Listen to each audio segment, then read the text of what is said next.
대표님이 그 당분간에 이제 언론에 안 나오신다고 했었는데 현안이 생기니까 조금 더 뭔가 이렇게 나라도 나서서 뭔가 지적을 해야겠다 이런 부분이 있어서 오늘 또 출연해 주신 것 같거든요. 일단은 이재명 정부의 이제 세 번째 부동산 대책이 나왔는데 여기에 대해서 굉장히 지금 세게 비판하고 계세요. 어떤 점을 가장 문제라고 보시는 건가요? 먼저 이 말씀 드릴게요. 오늘 정청래 더불어민주당 대표 그렇게 말 많은 분이죠. 시끄럽고 길게 최고위원회에서 발언을 했는데 11호 부동산 재앙 정책에 대해서 이렇게 국민들이 들끓는데 한마디도 안 하더라고요. 그 의미가 뭐겠습니까? 자기들도 잘못되고 있다는 걸 아는 겁니다. 저는 이렇게 권고 드릴게요. 지금 발 빼십시오. 정청래가 하듯이 이재명 대통령도 발 빼십시오. 그게 우리 국민들의 고통을 조금이나마 줄여드리는 것이다 라고 말씀드려요. 뭐가 잘못됐냐? 첫째, 무능입니다. 이 정책을 왜 한다고 합니까? 부동산 가격을 잡겠다. 매매가 잡고 전세가 잡고 그리고 월세 잡겠다. 이 목적 아닙니까? 네. 목적에 100% 동의합니다. 그런데 이런 정책으로 그 목적을 절대 이룰 수 없습니다.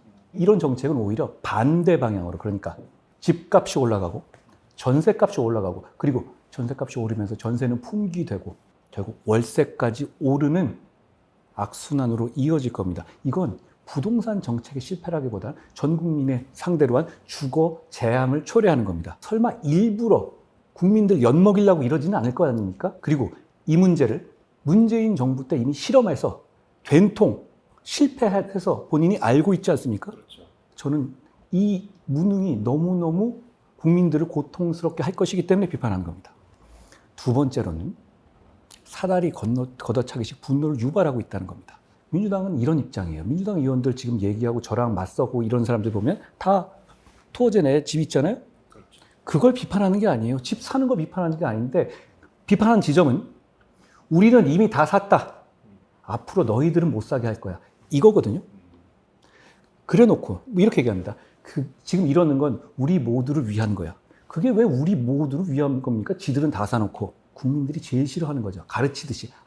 이거 다 우린 다 샀고 니들은 앞으로 못 사는데 근데 이거 우리를 모두를 위한 거야. 우리 모두를 누굴 말하는 거예요? 이런 점들이 국민들의 큰 분노를 유발하고 있죠. 또 하나는 시장 경제의 본질을 훼손한다는 겁니다. 내 재산 거래에 공무원의 허가를 받는 것이 예외도 아니고 원칙 디폴트 값이 된 거예요. 서울 전역과 경기 주요 부분. 이건 원칙이 된 겁니다. 몇 군데만 하라는 게 아니라 전체가 된 거죠. 이건 중국식 체제에서나 가능한 겁니다. 제가 중국을 폄하하려는 것이 아니라 중국에서 바로 이 토어제 같은 제도를 시행하고 있죠. 그런데 중국은 국가가 시장을 통제할 수 있는 독특한 체제이기 때문에 이게 작동 가능한 것이죠. 이렇게 되면 이런 중국식 토어제를 예외도 아니고 원칙으로 만들게 되면 시장이 반드시 보복할 겁니다. 보복의 방식은 집값이 오르고 전세값 오르고 전세 품귀되고 월세가 오르는 게 되겠죠. 저는 이것도 묻고 싶어요. 이거 누가 왜 하는 건지 우리 물어야 한다고 생각해요. 자, 제가 어제 SNS에 잠깐 올렸던 건데요. 이걸 한번 같이 한번 들어볼까요? 부동산 민주정권이 지금까지 집권했을 때 집값이 올랐어요. 왜 그랬을까? 저는 생각을 바꾸기로 했습니다. 생각을 바꾼대요? 가격이 오른다고 굳이 그걸 압박해가지고 다른 지역과 좀 괴리감이 생기더라도 서로 비싸게 사고 팔겠다는 걸 굳이 압박해가지고 힘들어 낮출 필요 있습니까? 세금은 국가 재정을 확보하기 위해서 걷는 것이에요. 세금은 다른 제재 수단으로 사용되면 정당성을 얻기가 어렵습니다. 그래서 여러분, 앞으로 민주당의 부동산 정책은 수요 공급이 균형을 잃어서 수요 과다로 집값이 오르면 세금으로 수요를 억압해서 가격 관리를 하는 게 아니라 공급을 늘려서 적정한 가격을 유지하도록 하겠습니다.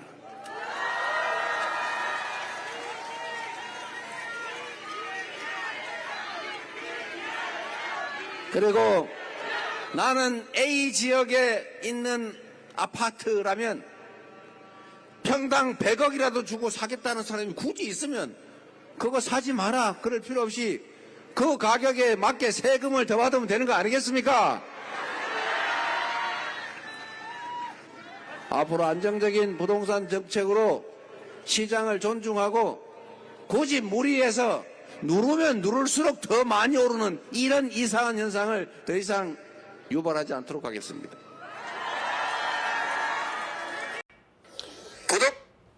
이거는 이재명 대통령의 말인데요. 이게 딱 130일 전 얘기예요. 130일 만에 출범한 지 130일 만에 10월 15일 날 정확하게 이재명 대통령이 국민 앞에 이렇게 절절하게 공약한 것과 정반대 정책을 내놨습니다. 이재명 대통령이 얘기해야 된다고 생각해요. 어제 김용범 정책실장이 이게 어쩔 수 없이 이렇게 가야 된다 이렇게 얘기를 했어요.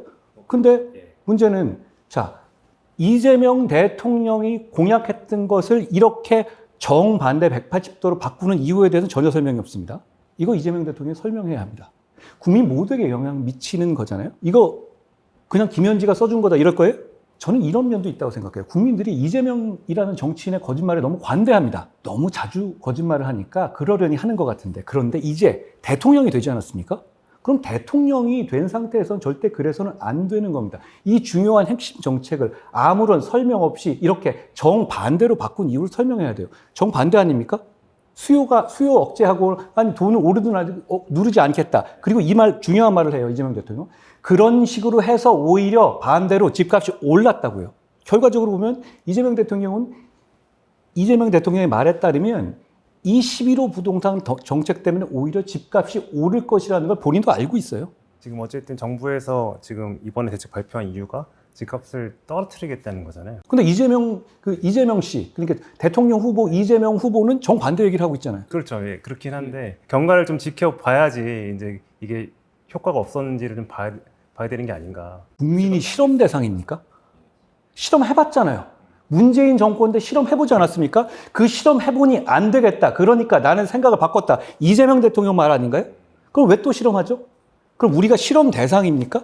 자, 그런데 민주당의 의원들조차도 이것 때문에 오히려 역효과 날 거다라고 말하고 있잖아요. 우려하고 있죠. 그렇죠? 지금. 네. 그러면 이거 누가 결정한 겁니까? 보통 이런 식의 과격한 정책들은 민주당에서 아래에서 밀어올리는 경우가 많죠. 근데 이건 그것도 아닌데요. 정청래 도망가고 있잖아요. 그리고 저하고 어떻게 한번 붙어보려고 했었던 김태년 의원이나 김병기 의원이나 이런 사람들 보면 자기 지역구 수도권이니까 이 규제가 정당하다는 내용 적극적으로 정면으로 못해요. 그러면 도대체 이거 누가 왜 하는 겁니까? 지금의 여러 가지 정치적으로 이재명 대통령이 밀리고 있는 상황에 대해서 눈을 돌리기 위한 의도가 아닌가 하는 생각까지 해요. 왜냐하면 이재명 대통령이 정확하게 본질을 이해하고 있잖아요. 아까 제가 틀어드렸다시피 그런데도 불구하고 이렇게 한다? 두고 본다? 두고 봤었잖아요. 그래서 망했잖아요. 정권 뺏겼잖아요. 그런데 자기가 얘기한 거 130일만에 바꿔서 이렇게 한다? 그러면 이 정도 되면 이재명 대통령이 직접 나와서 왜 말을 바꾼 건지 아니면 그때 거짓말이었으면 거짓말했다고 한 건 얘기하든지 아니면 내가 아니라 김현지가 써준 대로 읽은 거다라고 얘기하든지 이래야 된다고 생각합니다. 그러면 지금은